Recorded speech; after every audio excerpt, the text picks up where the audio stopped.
Hello, everybody, and welcome to the video. We are super excited about what we're going to be talking about today, which is dealing with hip and groin injuries in the collegiate setting. So, without further ado, let's get this thing started.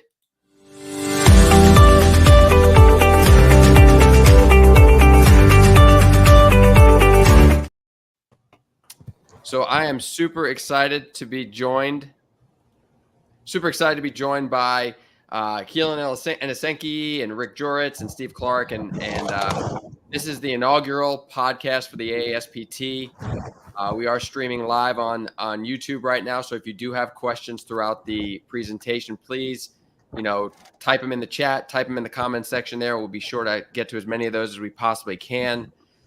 This is, like I said, a very casual discussion about hip and groin injuries in the college setting. We have an amazing panel of experts in this area. So I'm gonna tee it off to Keelan, so Keelan can kind of make the introductions and start us off. Great. Thanks everyone who's attending and for the inaugural, the first podcast. We're really excited. It looks like a great format. I'm sure there's many great episodes to come. I'm Keelan Enisenki, physical therapist, athletic trainer from the University of Pittsburgh Medical Center for Sports Medicine, and I'm here as the representative, I guess, of the HIPSIG. I'm the current chair, and I'm kind of, for the most part, just kind of guiding the conversation tonight to our experts who are here, who I'll introduce. We have two physical therapists, athletic trainers, board certified sports physical therapist specialists, and that'd be Steve Clarke, who is an assistant clinical professor and director of performance rehabilitation for Northeastern University, and Rick Joreitz, who's the director of sports rehabilitation and the Division I fellowship, as well as a professor at the University of Pittsburgh, at the University of Pittsburgh Department of Physical Therapy. So thank you both for joining us. I think this kind of is born out of an idea Steve and I were discussing, and then it just kind of it just perfectly fit in with this format as we kind of entered into the first podcast. And again, as Scott mentioned, our topic is management of hip and groin injuries in the college sports setting. And again, we hear a lot about this, but it's going to be great to get insight and perspective from two people who see it often and see it right on the front line. So I'll kind of just start here. And, again, this is kind of a casual conversation for the most part. So both of you guys can kind of chime in and as you want, in the order that you want, and kind of play off each other. And again, I'm just here to help guide the conversation. So I kind of did this in chronological order. So if we have, these athletes that come in probably in a few months here for you guys, and they're returning from off season, maybe you've had contact with them, maybe you've not, depending on the sport and just, your specific setup. And they're coming in with this with a presentation of groin pain. And again, maybe you knew something about it, maybe you didn't. How do you guys handle that right from the get-go? Someone walking in the door into the room and you're hearing about this maybe the first time or not. What do you think in terms of differentials, management? What's your initial approach and thoughts on this? And feel free, either one of you, to take the lead. You want to flip a coin, Steve? Sure. You have a coin? Who uses coins anymore? I guess I can start. I mean, the first thing you really want to get an eye on here is, where are they already in the diagnostic process? Are they coming in from a surgery? Do we already know about that before they get there? Have they seen physicians? Has there been imaging, surgeries, tried physical therapy, or any other treatment? I think that's the beginning, because that'll give you a lot of clues into what, if it is, non-surgical yet or isn't going to be, what have they tried? What have they done already? The worst thing you can do is meet somebody and try something they've already done 3 times. Yeah, I'll add in, what have they been doing the past couple of weeks, couple of months? Is this somebody that you had before? Is this somebody with previous injury? Is this now the day and age? One of the biggest questions is, are you a transfer, and did you have something at your previous school? Were you getting treatment there? Now it's sometimes an easy, sometimes a really difficult process to get the notes from athletic trainers and physical therapists at other schools. But starting with your eval, and then kind of one of the biggest questions I'm going to ask is, was there a mechanism? What have you been doing activity-wise, in June and July, and now you're arriving in July and August for training camp and summer sessions. Did you just have that spike in activity? Does this happen much to you guys? Are you seeing this, like, and I know it can vary by sport and setting, but is this something that does happen to you, at least, with relatively often? Yeah, a lot. I mean, you get, I think you get younger players, freshmen that come in, and if they've had, either an injury in high school that was or was not treated well, or you get the freshmen from high school that they haven't done anything to this volume that they're kind of walking into, and so that's a big change for them. And then soccer players, they just got in town a couple weeks ago, and you get a lot from, like, you get the transfers and you get the kids that haven't been in town for the early part of the summer, and if you're not in town, like, you're trusting them to have their training process be at the level that they're accustomed to. So yeah, it happens frequently. And Rick, I think the fall sports are the you as toughest. well.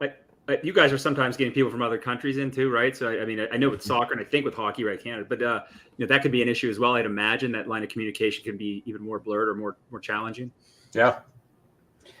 Rarely you'll get a kid come in that just didn't want to tell you anything before they got there. Maybe they were fearful of the reaction, and once they land, you start uncovering the puzzle. But yeah, I think the freshmen are oftentimes the toughest because, they've been a big fish in a small pond all the way through, and then they show up and they're expected to perform right on August 1st. And they're probably worn out at this point, and now their volume just spikes. So do you throw that right away into the, does that go up? I don't know if the term's up the chain, but, I mean, for the most part, I think pretty much put everyone on the same page on the whole medical team, if you want to call it that. Yeah, I mean, anybody that has any complaint whatsoever, like, they're going to be on the injury report. All the members of the sports med team are going to get that, but arguably the most important person that's going to get that is the coach, because the somebody with the little complaint that is not on the injury report, and then the coach finds out later, that doesn't go well. So everybody's going to be made aware very early. Yeah, I couldn't agree more. I don't do the direct injury reports anymore, but depending on your coach's personality, you definitely want to get ahead of that. The last thing you want is to them have surprises. So yeah, any itch, any tickle, that's on the report. So you guys have both dealt with, obviously, hockey and continue to in the past. Soccer, obviously, Rick, I know we've talked about the issue, and they have these overlapping, and I'm just staying with the extra articular groin pain right now, which can be the bane of, because it often doesn't put you out completely, but it drags the season on, a lot of lost playing time and quality of play. What are the tips you guys have, assuming that we're not looking at a surgical case or post-surgical, keeping them on the field, in play, on the ice? How do you guys do that? Do you have any advice to, I imagine we have a lot of, which is clinicians, residents, fellows out here listening to this, people who deal with this population like you do.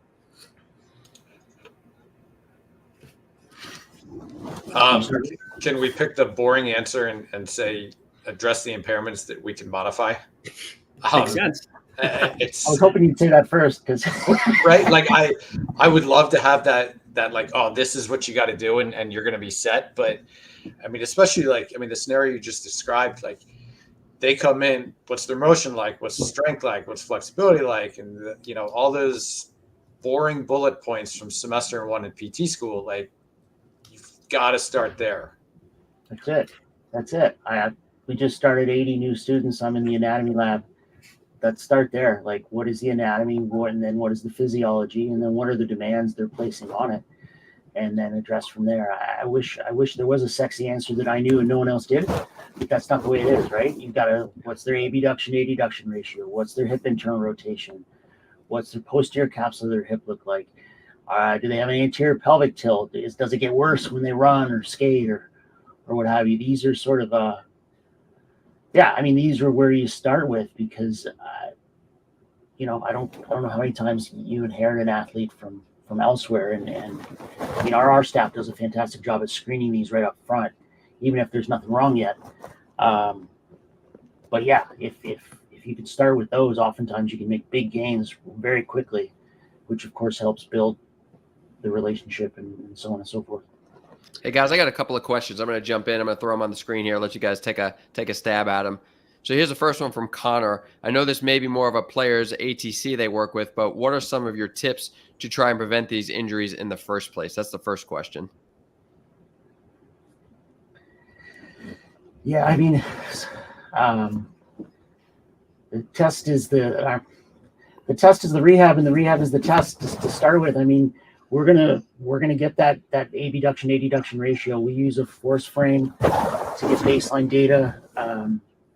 We'll get handheld dynamometry as well on anybody that we think might be off to start with, and we'll get hip internal rotation, and we'll start flagging people right from this, just like we do our pitchers. Internal rotation of the shoulder don't heavy. We'll start screening kids right off the bat, and then we can start. We give them their we've called it husky homework in the past. You know, these are your things. You're going to brush your teeth in the morning and night, and you're going to do these things on your own sometime in the morning, and then when you get to the rink or the court. All right, another question regarding this kind of, I think, speaks to the first part of our discussion a little bit, just came in. So in terms of transfers and freshmen, this person's seen a lot at the University of Houston. In these situations, how quickly do you recommend imaging? Way to ask one of the muddiest questions to start there, Caleb. It's just, I mean, how much time do we have? It's just such a slippery slope. Like, are you imaging every single person that comes in with hip pain, or like? I think to answer the question, I'm going to go like they need a solid round of rehab. And if you are not making progress, then have that discussion behind the scenes with the appropriate people. But yeah, I think if you get it too early, you can really screw yourself.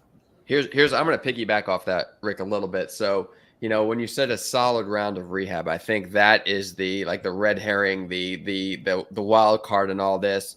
You know, we've had situations where, you know, a doctor will send somebody for some type of rehab, whether it be ACL or otherwise, and they fail, and they ask where they were doing it. They were doing it in some small little town. And so does that really qualify as quality rehab or not? And you, as the clinician in that situation, have to make the distinction of finding out exactly what they did. Like, okay, you had rehab. I get it. What was it? What did that consist of? Yep. And then you have to make a judgment at that point to decide whether or not that was quality or not.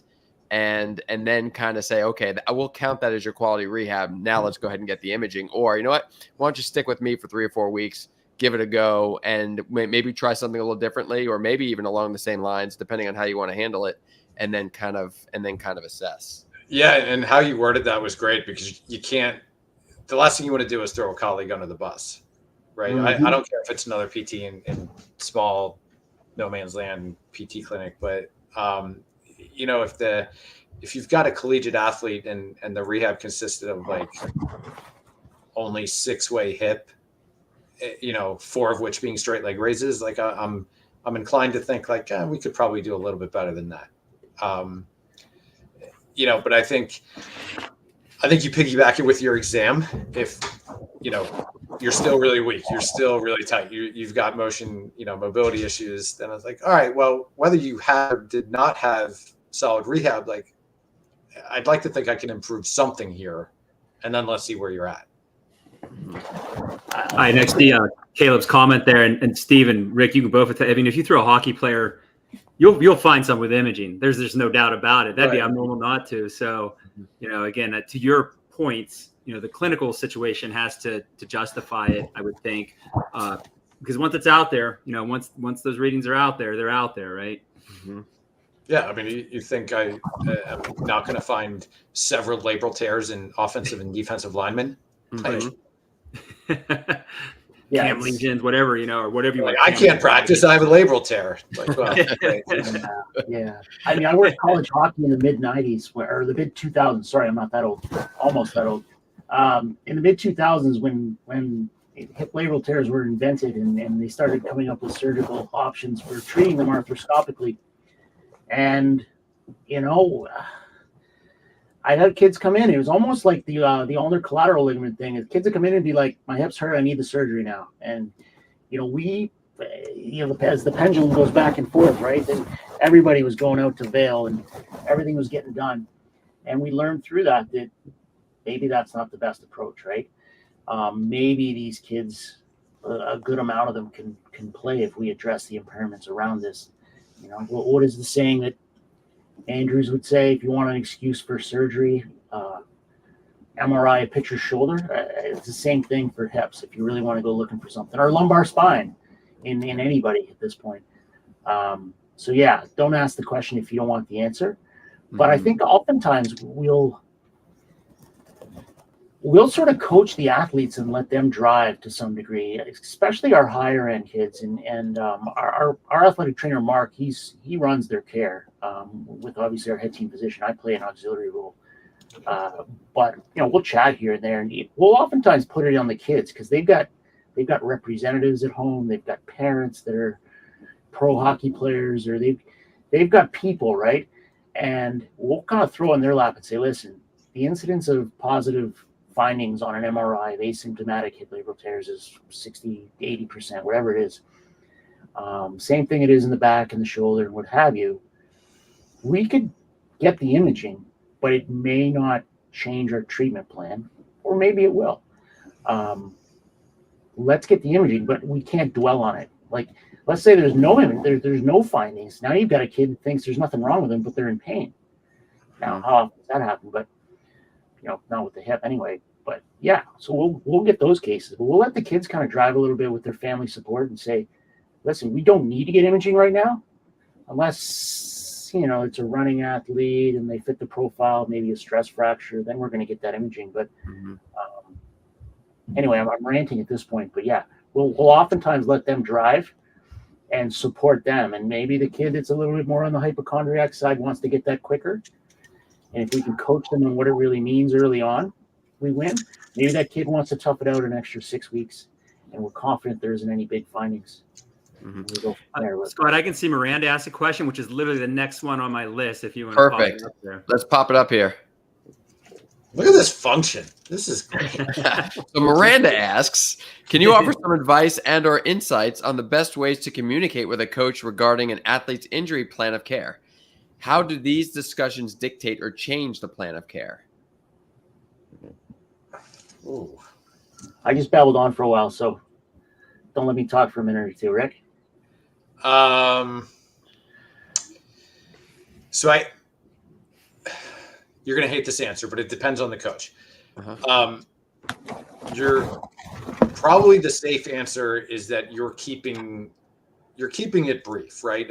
You're not going to get into the, all the minute details about, well, this is how I'm going to increase external rotation strength, and this is how I'm going to work closed chain stability. You're not getting into those details. You're going to talk about, there's X, Y, Z impairments, and we're going to treat X, Y, and Z impairments. How do these discussions dictate or change the plan of care? My lack of filter that I'm somewhat known for, I'm going to throw out that coaches should coach and medical should just do medical, right? I don't. You shouldn't see too much or allow too much a coach to dictate plan of care. They may say I need this player back by this time, and yeah, that's fine. The coach is perfectly entitled to say that. Sometimes you can make that happen, and sometimes you can't. You have to be honest with that coach that yeah, I think I can make that happen, or coach, that's not going to happen. So I think honesty is the number one foundation in that relationship. But the coach shouldn't. The last thing you want is a coach saying, "Well, let's get him an injection." It's well, hold on. Why don't you call plays and we'll let the doc decide if they need an injection or not. I think, Rick, in my experience, again, this goes not including the hip. We'll leave the hip to you guys, but just in general, in talking with physicians, with coaches rather, I think they typically want to know, how bad is it? When can I get my guy back? Those are typically the questions, right? Yeah. And if you can give them, they don't even want to know the minutia, right? At least the ones I'm dealing with, they don't want to know the minutia. They just want to know, what can he do? What can he do? When can I get him on the field to do what I need him to do?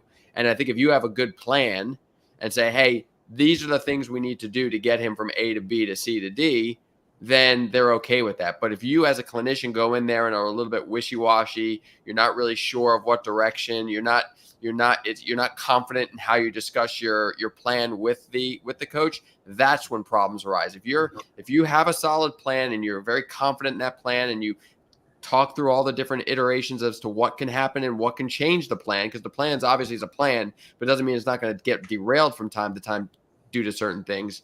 I think that's the best way to kind of handle it. And in my experiences, coaches don't care what your plan is. They just want to know that there is a plan and that the goal is to get them back as soon as you can. I couldn't agree more. This past weekend at the Colorado College hockey coach it was a roundtable with the medical staff, and he said, "Tell me what I need to do when I'll get them back. But once you release them back to me and you tell me they're good to go, confidently tell me that. Don't just keep pulling them back and forth, because I can understand the frustration on the coach's end." Here's another question before we get too deep. What would be your cutoffs when you think conservative care for these injuries have run their course and surgical interventions are the next step to try to get them back on the field? This is going to be a soft answer too, but I think we get in trouble if we start saying this is surgical, right? I think that's a discussion that has to be had with the surgeon and the physician and the athlete, and we lay out sort of all of the material and make a big group decision. And in a perfect world, which doesn't always happen, right? The athletes trust the doctors and the surgeons and the medical staff and what have you. But I'll give opinions on what I've seen happen in the past successfully, or what I think the literature is saying these days. But if an athlete asks me, should I have surgery or not? I think the answer, in our setting at least, is, well, let's discuss where you are, where you want to be, what we've done, and what the experts said. Sorry for the vague answer, but anything more than that, it's you're risking being irresponsible and presenting an opinion that you shouldn't. Yeah, I think if you have something like an athletic pubalgia or any FAIS, don't expect a miracle in a week or two, right? Don't jump the gun and try to well, this didn't work, and it's only been 2 weeks, and you've had a long history of this, or even just a short mechanism like this. This isn't going to heal in 2 weeks. You got to give it a fair shot. So if the time of the year allows for it, you may look at something like, all right, give me a solid 4, 6, maybe even 8 weeks. Can you play with this? Or is this, you can't do it at all? So a lot of factors come into it. Yeah, if you can look at a clock and work backwards a little bit, if you've got that luxury, it's nice, right? You can say, all right, your drop dead time to be ready for next season is August 1st. Theoretically, the recovery for this type of thing is 4 to 6 months.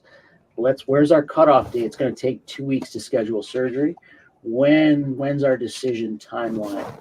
And do we have time to get all the information, which does include, of course, what we see during rehab, to make that call. Oftentimes, we're rushing more than that, of course. These intra-articular and extra-articular issues of the hip and groin are tough, right? Because I don't want to say an ACL is an easy decision. It'd probably be an easier decision, right? If you want to continue to play at a high level, maybe not so much here.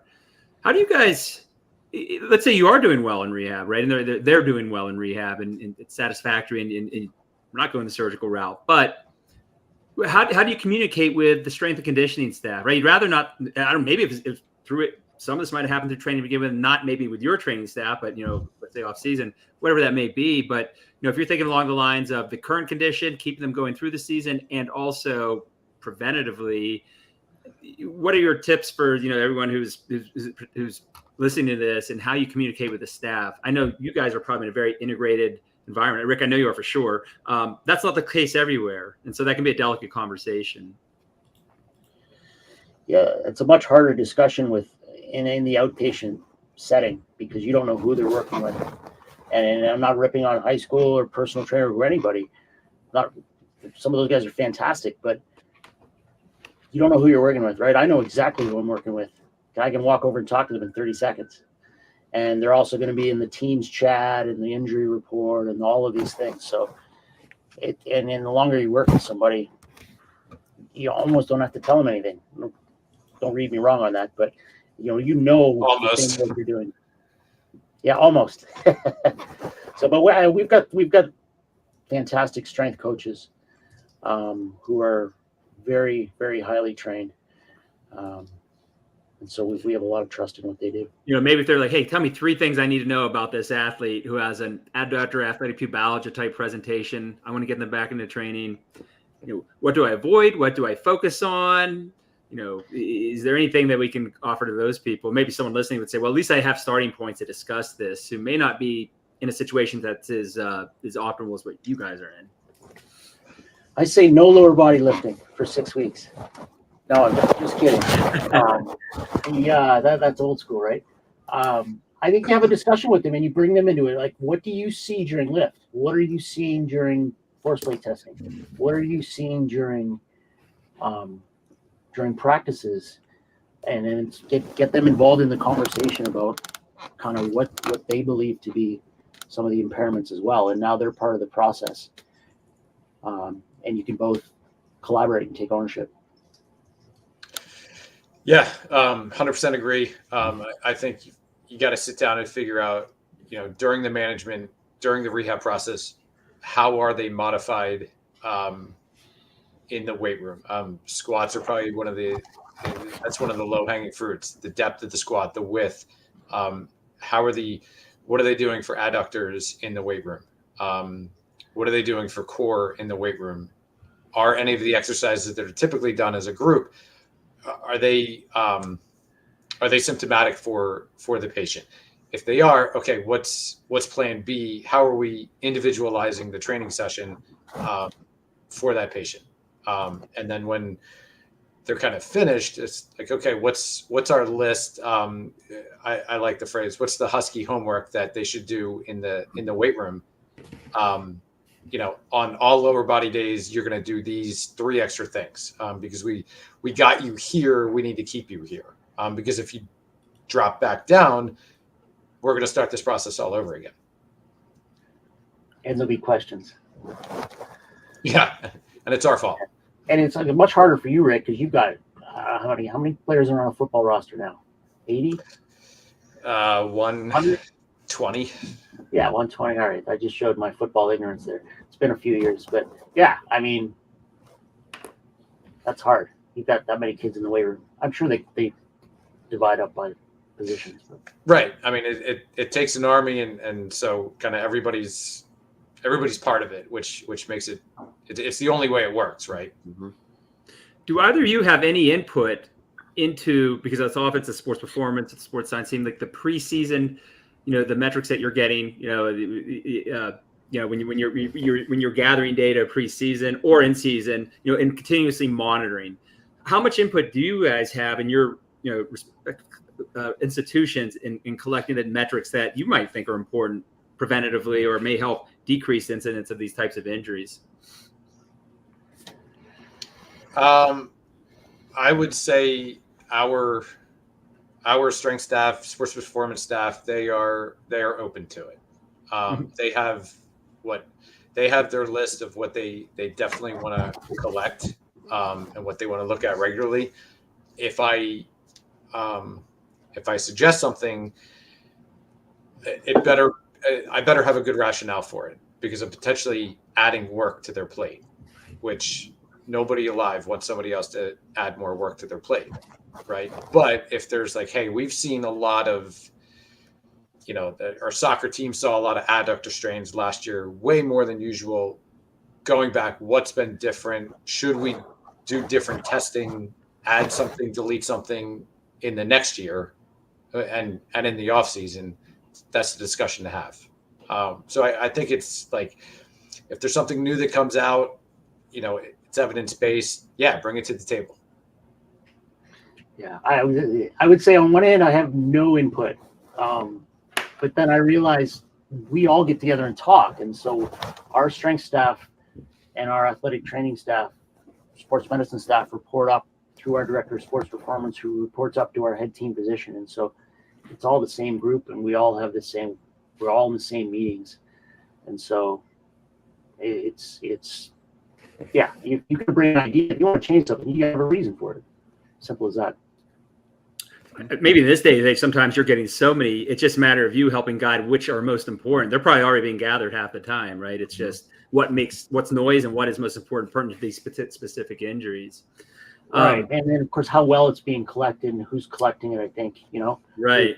No secret. We've got there's always a lot of young interns and what have you running through. And you want to make sure your data is collected well. And I mean, our guys do a fantastic job at training. We're constantly training new students. As we're kind of, we're getting kind of along here and towards it, if you guys, from your own experience, specific to these type of injuries, which in the sports you're involved in are kind of the bane of, like lost playing time, et cetera, money, depending on what level you're at. Any lessons you've learned from your own experience, and I'm not specific to a single diagnosis, intra, extra articular, let's just talk about groin pain. Those lessons either being, through working with your most challenging cases, diagnosis, mistakes, wins, any clinical pearls you could give to, I think we have a lot of residents, fellows here, and experienced people who might be listening to this now or listening to this later. Anything you can offer, in the form of clinical pearls for individuals who often see these types of, injuries in their athletes.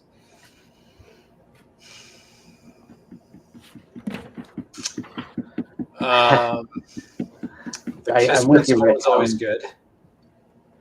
What's that? Sorry. The KISS principle is always solid. Yeah. I agree. I think you can get a lot of information from your first baseline evaluation and share that with the athlete. Like I find conversations with the athletes are great in the sense that you come in, like I tell them after the evaluation, all right, I think you've got a little bit of weakness here, a little bit of tightness there. Nothing's falling off. We can work with this. This is what we're going to start with. And I say, listen, this is good. We found this. If you come in here and you've got perfect squat depth and fantastic motor control and great abductor to adductor ratio and 40 degrees of internal rotation at the hip, all right, I got nothing for you, right? We're going with ice and stem. But we can address all of these things, and those are low-hanging fruit, and we might be able to make a big difference. So I think use your basic skills to start with, and then get fancy as you need to.